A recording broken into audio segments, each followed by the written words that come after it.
we're here at Brno, and you can see this isn't a Yamaha. So there is no more Yamaha R1s which are readily available for us.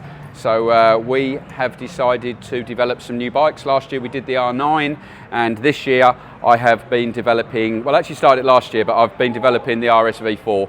So this is an 1100cc V4 engine Aprilia. It's a bit of a monster. Back in September I took it out as a bog stock road bike, and I started my normal development process, ride it exactly as it is stock, and then start changing things and working our way through to make the bike better. And that's exactly what we've done. So we're now, 8 months or 9 months into the development process, and we've done all sorts of things and learnt a lot about this bike. So we've made a couple of different exhaust systems. This is a loud one which we have for testing when we're away in Europe. And then we also have a track day legal one for the UK. So that passes all UK noise testing with no baffle, full power, so that's good for that. We've worked on various other different things. You can see we've made our own seat unit here. We've also been working on rear sets to get the body position correct. There was a few things which I needed to change. In fact, there's a lot of things that I've needed to change really to get comfortable on this bike. But we are now finally starting to get somewhere. I mean, it's been a long time, and I think nearly 20 days of testing so far, but we're finally getting to the point where I'm breaking my personal best. So did a new personal best at Seton the other day, and here at Brno I have taken 2 seconds out of my PB. So I'm pretty happy with that, especially considering we're running the hardest unlocks which are available. So we've got a 3+ in the rear and a 4 compound in the front.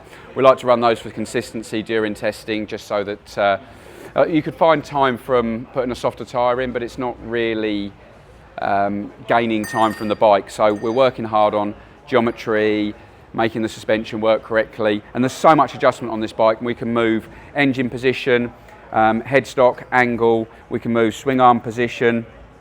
There's different linkages which are available. We've got extension on the swing arm. There's so much stuff which we can change, and there's a lot of things which are potential pitfalls, but also things which, when you start getting to the finer points of it, you can actually get a gain from. So that's where we've got to now. So it feels like a long time, I'll be honest with you. We had quite a lot of handling issues with this bike to start with. Certainly pumping from the rear end was a massive issue, and it's taken me a long time to work out how to fix that problem. But when it got fixed, instantly the bike clicked. And as I say, I went way faster at Seton. I'm half a second under my PB there, and here 2 seconds off.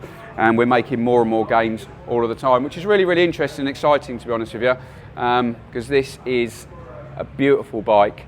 The 1100cc engine means that you can run it pretty much stock and get enormous horsepower from it, and they're reasonably priced. So I look at them and think that they're going to be a very good competitor for the hordes of people which have been moving over to Ducatis.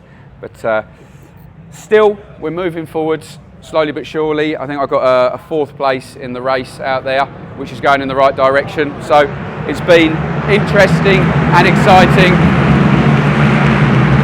and noisy, but I've got to say, riding around Brno on a powerful motorcycle is a fantastic experience. It really is a lot of fun, so I've been enjoying this bike immensely. So yeah, keep watching. There will be more updates and more products which will be made available as we keep developing and moving forwards.